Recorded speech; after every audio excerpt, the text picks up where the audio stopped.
Hi, this is Dr. Ken Abrams from Eye Care for Animals in Warwick, Rhode Island to describe a cherry eye replacement using the Morgan technique and modified by myself. You see that we've grasped the edge of the third eyelid with two mosquito hemostats. We're making an incision on the palpebral side at the base of the gland now with a 15 scalpel blade. Sometimes you have to work at this a little bit to get through that conjunctiva because it's so stretchy.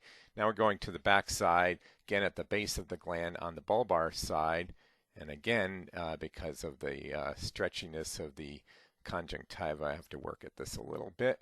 Once we make that incision, then I'll come back with some semi-blunt scissors and just dissect a little bit better, a little bit deeper, watching out for a vessel on the bulbar side of the gland. You can see I'm on the palpebral side here, just cleaning it up a little bit with those scissors, like Stevens tenotomy scissors, and just clean up any bleeding with a Q-tip.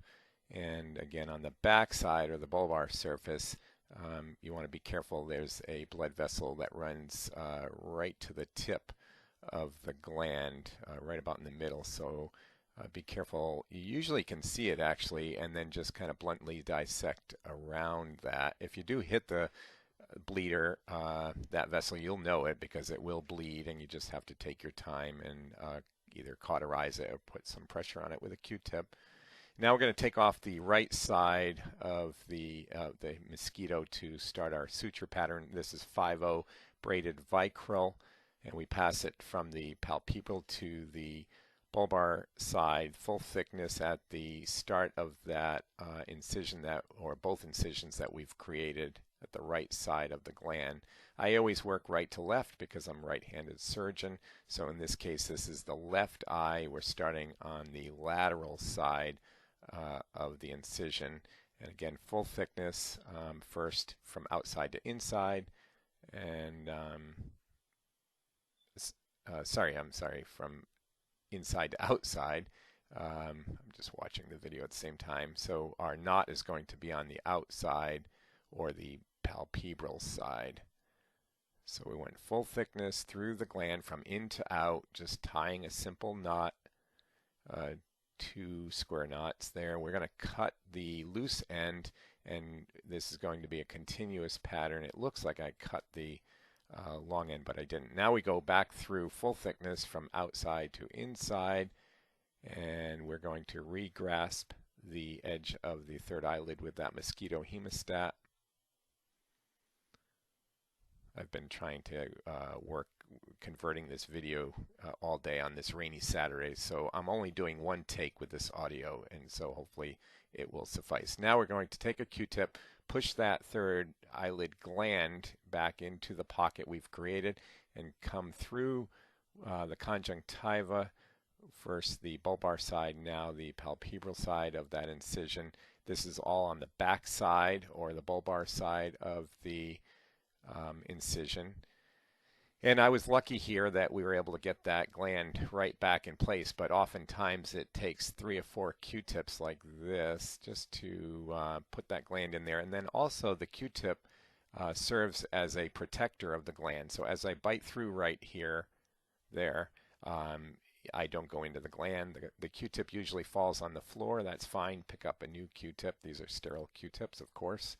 And we just keep working on it. I kind of poke that gland down there with my fine forceps, coming through again with the conjunctiva, and making sure that this is all working on the back side or the bulbar surface of the third eyelid. You don't want to come through the third eyelid at this point. It's easy to do that by mistake when you grab that second side of the incision. So here is fine coming through here, and now you just have to be careful that you don't come through the third eyelid. You just want that conjunctiva, and we're just zipping it up right down the line, again working right to left. So this is a left eye. I work from lateral to medial on this side. If this were a right eye, we'd be working medial to lateral. I hope that makes sense. And this is, as I said, 5-0 vicryl. in some small dogs like a Chihuahua, I'll use a 6.0 Vicryl, or cats like Burmese cats have a tendency for cherry eye, so I'll use a 6.0 Vicryl there.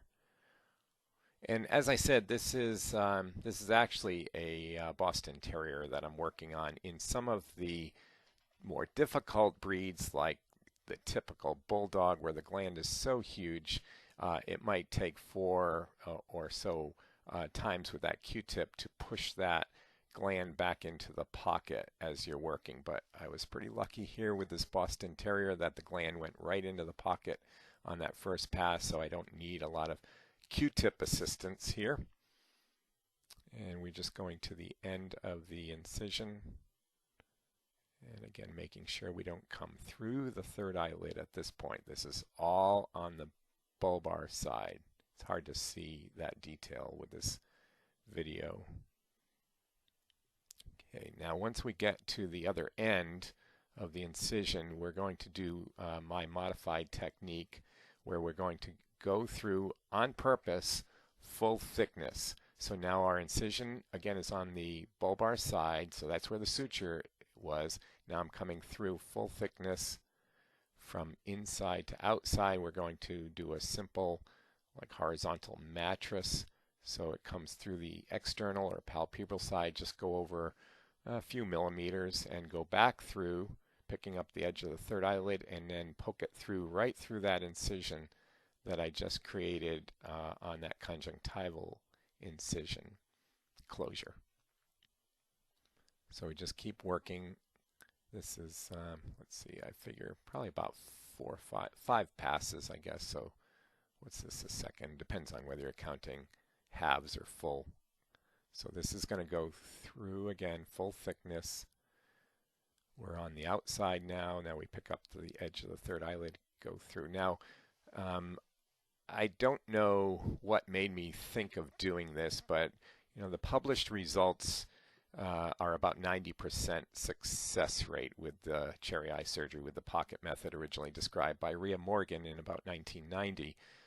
I was not satisfied with the results with some of the larger cherry eye cases like the Bulldog or the giant breeds, Mastiffs, and so on.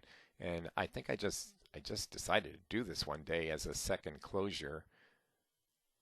Rhea Morgan described a second layer back then in the AHA journal, I think, but that was all still done on the bulbar side. So I haven't seen this described anywhere else, and I don't know what the heck I'm doing, but I assume I'm grabbing the gland as I go through full thickness and maybe anchoring it down, but I have been a lot happier with the results by doing this second layer.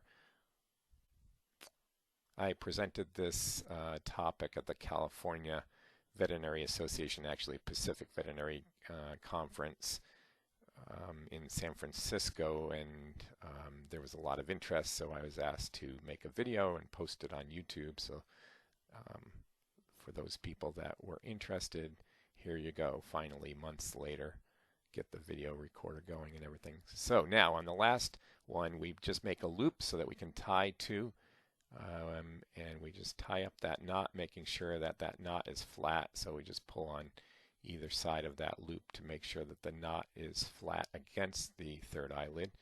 And I just do 2 double square knots to close this. And there we go. And we're just going to close it there. And then now we will cut all 3 pieces of suture, so 2 sides of the loop and then the long end, pretty close to the knot. And then once we do that, we take out the wire speculum and give it a little flush, clean it up a little bit, and then I'll just put some antibiotic ointment in here at the end of the surgery. And there you go. That's a modified Morgan cherry eye surgery. Thanks for watching. Again, Ken Abrams from Eye Care for Animals. Have a good day.